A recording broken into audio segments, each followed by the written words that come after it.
Students, 12th class की history class में बेटा आपका स्वागत है। और हमने फर्स्ट चैप्टर पढ़ा था जिसका नाम था ईंटें, मनके तथा अस्थियां, हड़प्पा सभ्यता। तो बेटा आज हम इस चैप्टर के कुछ MCQ क्वेश्चंस करने जा रहे हैं। पहला प्रश्न है, प्राचीन भारतीय व्यापार का इतिहास सही रूप से डैश काल से प्रारंभ होता है? वैदिक, हड़प्पा, बौद्ध काल, मौर्य। तो इसका सही जवाब है बेटा हड़प्पा।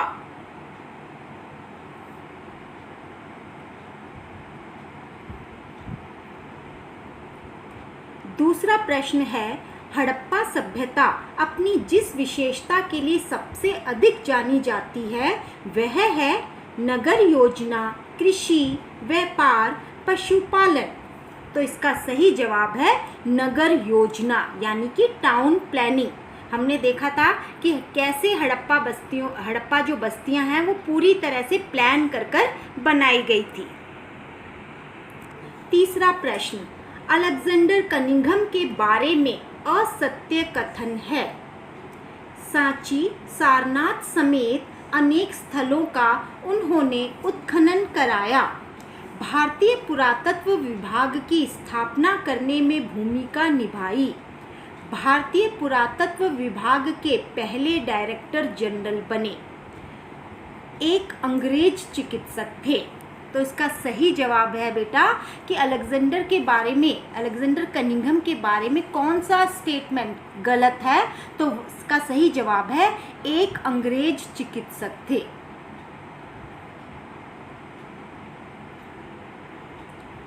चौथा प्रश्न, हड़प्पा सभ्यता निम्नलिखित में से किस कालखंड से संबंधित है? ताम्र युग, कांस्य युग, पाषाण युग, स्वर्ण युग। तो इसका सही जवाब है बेटा कांस्य युग।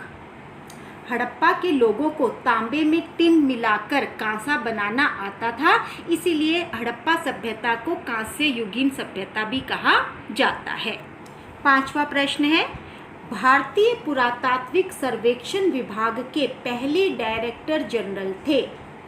REM wheeler, John Marshall, Alexander Cunningham या फिर दयाराम साहनी। तो सही जवाब है भारतीय पुरातात्विक सर्वेक्षण विभाग के पहले डायरेक्टर जनरल थे Alexander Cunningham. First director general of ASI थे अलेक्जेंडर कनिंघम। छठा प्रश्न है, the story of Indian archaeology के लेखक का नाम बताइए। ये बुक किसने लिखी है? John Marshall, Dayaram Sahni, Cunningham, SN Rao. तो इसका सही जवाब है बेटा SN राव।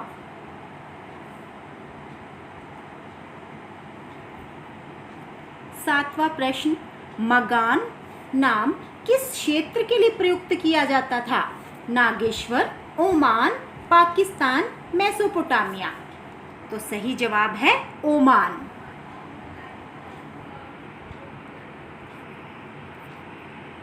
आठवां प्रश्न, 1944 में भारतीय पुरातात्विक सर्वेक्षण के डायरेक्टर जनरल कौन बने? REM wheeler, John Marshall, Alexander Cunningham या फिर दयाराम साहनी। तो इसका सही जवाब है 1944 में ASI के डायरेक्टर जनरल बने थे REM व्हीलर।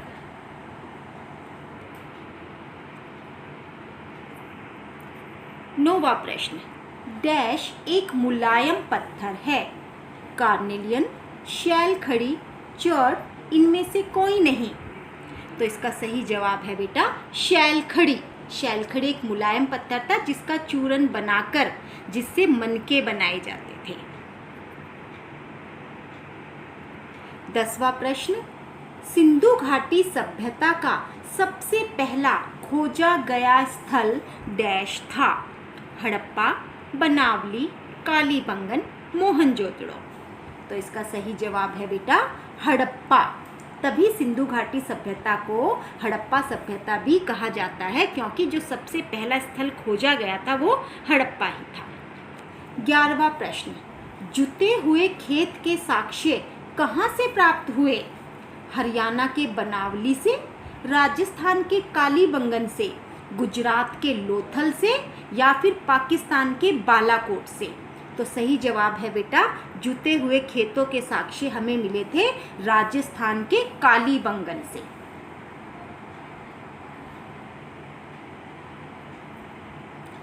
12वां प्रश्न है, हड़प्पा सभ्यता के लोग किस धातु से परिचित नहीं थे? लोहा, तांबा, सोना, इनमें से कोई नहीं। जैसा कि हमने पाठ में पढ़ा था बेटा कि तांबा ओमान से मंगाया जाता था, राजस्थान के खेतड़ी अंचल से भी प्राप्त होता था, सोना भी कर्नाटक यानी दक्षिण भारत से आता था, लेकिन हड़प्पा के लोग लोहे से परिचित नहीं थे। तो इसका सही जवाब है लोहा।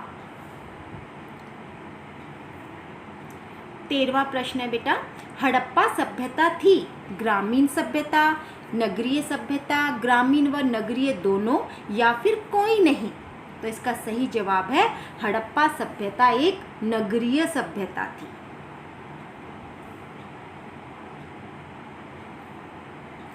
14वां प्रश्न, हड़प्पा के सबसे लंबे अभिलेख में कितने चिन्ह मिले हैं? 28, 26, 108 या फिर 32? तो इसका सही जवाब है कि हड़प्पा सभ्यता में हमें जो सबसे लंबा अभिलेख मिला था उसमें 26 चिन्ह थे।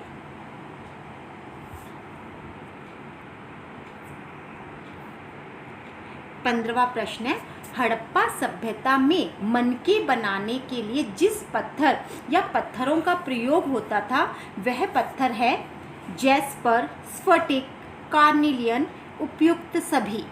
तो इसका सही जवाब है बेटा कि मनके बनाने के लिए जिस पत्थर या पत्थरों का प्रयोग होता था वह सभी थे, जैस्पर भी, स्फटिक भी, कार्नेलियन, इन्हीं सभी पत्थरों का प्रयोग मनके बनाने के लिए किया जाता था। 16वां प्रश्न है, इनमें से क्या हड़प्पा स्थल से प्राप्त नहीं हुआ है?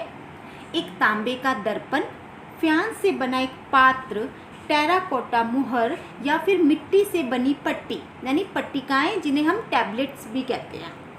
तो बेटा इसका सही जवाब है कि हमें हड़प्पा स्थल से क्या प्राप्त नहीं हुआ है? मिट्टी से बनी पट्टिकाएं। यह हमें मेसोपोटामिया से जरूर मिली है, लेकिन हड़प्पा से इस तरह से कुछ भी प्राप्त नहीं हुआ है। अब है 17वां प्रश्न, हड़प्पा सभ्यता के जिस स्थल पर कृषि के लिए जल संचयन हेतु जलाशय के साक्ष्य मिले हैं वह है लोथल, धोलावीरा, कालीबंगन, राखीगढ़ी? तो इसका सही जवाब है बेटा कि कृषि के लिए जल संचयन हेतु जो हमें जलाशय मिला है वो हमें गुजरात के धोलावीरा से मिला है। तो सही जवाब है धोलावीरा।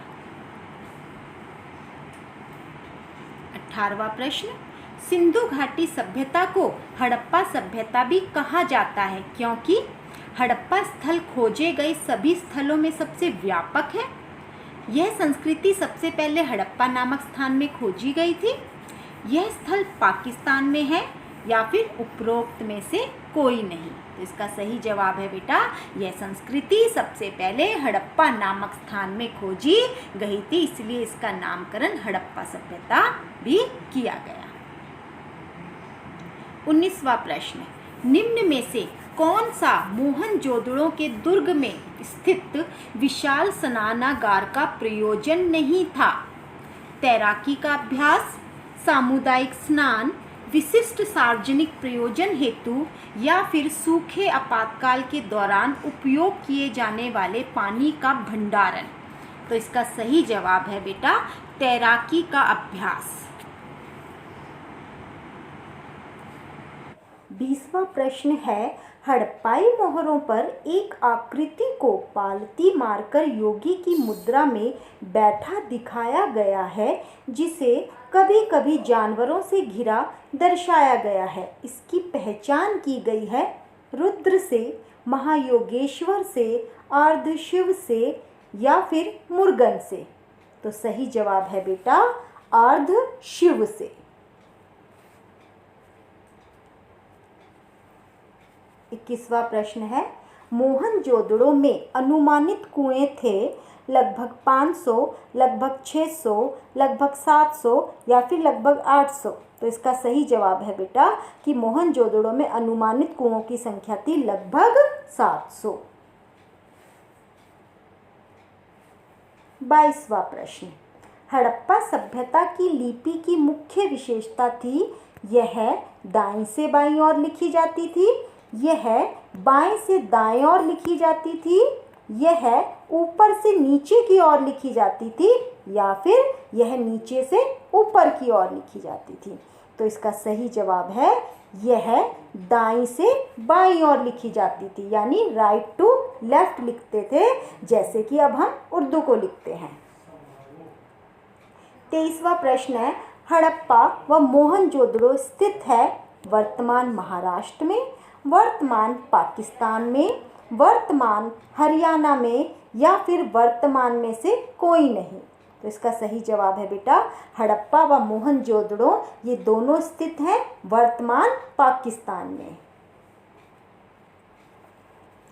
24वां प्रश्न है, हड़प्पा सभ्यता के किन देशों के साथ व्यापारिक संबंध थे?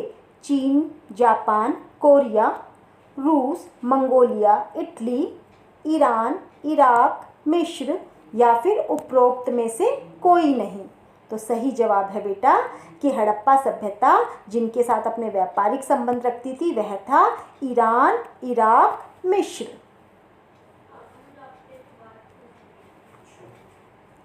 25वां प्रश्न, हड़प्पा लिपि में चिन्हों की संख्या थी 500 से 700 के बीच, 375 से 400 के बीच, 200 से 300 के बीच या फिर 300 से 350 के बीच। तो इसका सही जवाब है कि हड़प्पा लिपि में चिन्हों की संख्या थी 375 से 400 के बीच में। 26वां प्रश्न है, शिल्प उत्पादन का एक प्रमुख केंद्र था मोहनजोदड़ो, हड़प्पा, कालीबंगन, चनुद्ड़ो। तो सही जवाब है शिल्प उत्पादन का एक प्रमुख केंद्र था चनुद्ड़ो।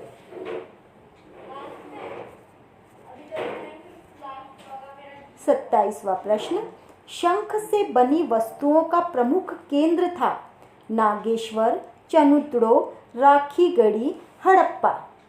तो सही जवाब है बेटा नागेश्वर। नागेश्वर जो कि गुजरात में समुद्र के किनारे था, तो इसीलिए यहाँ पर शंख से बनी वस्तुओं का उत्पादन होता था। 28वां प्रश्न, हड़प्पा सभ्यता के पतन का प्रमुख कारण क्या था? जलवायु परिवर्तन, लगातार अकाल पड़ना, प्राकृतिक आपदाएं या फिर उपरोक्त सभी।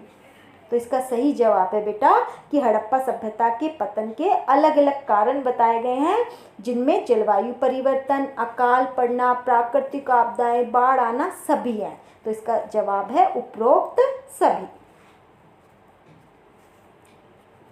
29वां प्रश्न है, निम्न में से कौन से हड़प्पा स्थल गुजरात में स्थित हैं?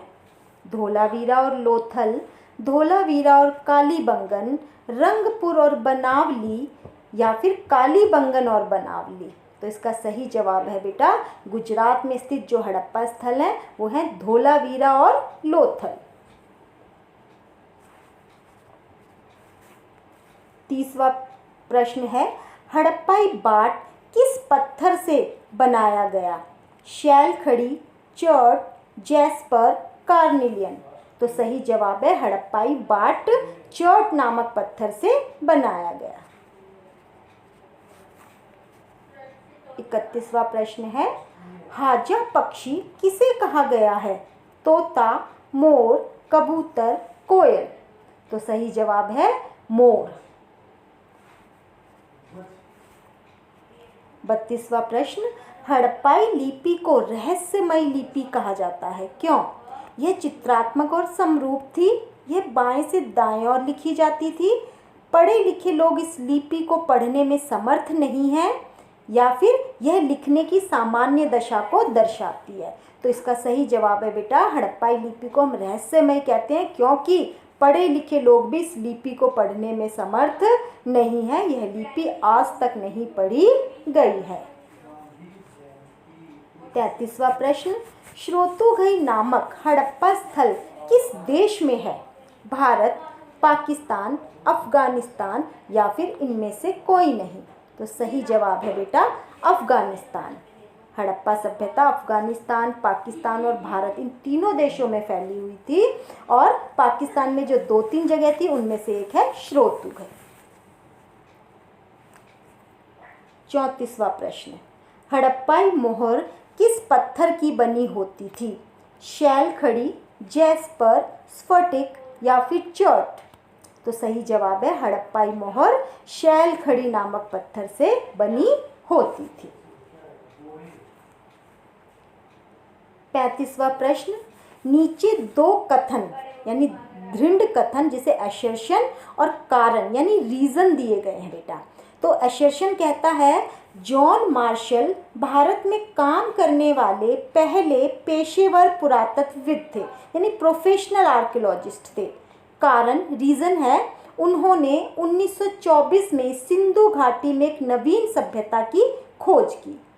अब आपको बताना है ये जो 4 ऑप्शन हैं जिनमें पहला है ए और आर दोनों सही हैं, आर ए की सही व्याख्या है। दूसरा ऑप्शन है ए और आर दोनों सही हैं परंतु आर ए की सही व्याख्या नहीं है। तीसरा है ए सही है परंतु आर सही नहीं है। चौथा ऑप्शन आर सही है परंतु ए सही नहीं है। तो देखिए बेटा, जॉन मार्शल भारत में काम करने वाले पहले पेशेवर पुरातत्वविद थे और 24 में उन्होंने सिंधु घाटी में एक नई सभ्यता की घोषणा की है। यानी ए और आर दोनों सही हैं और आर ए की सही व्याख्या है क्योंकि वो प्रोफेशनल थे और उन्होंने ही अपनी खुदाई के इस कार्य को आगे बढ़ाया और 24 में सिंधु घाटी के एक नवीन सभ्यता की घोषणा करी थी पूरे वर्ल्ड के सामने। तो इसका सही जवाब है पहला वाला ऑप्शन कि ए और आर दोनों सही हैं और आर ए की सही व्याख्या है। धन्यवाद।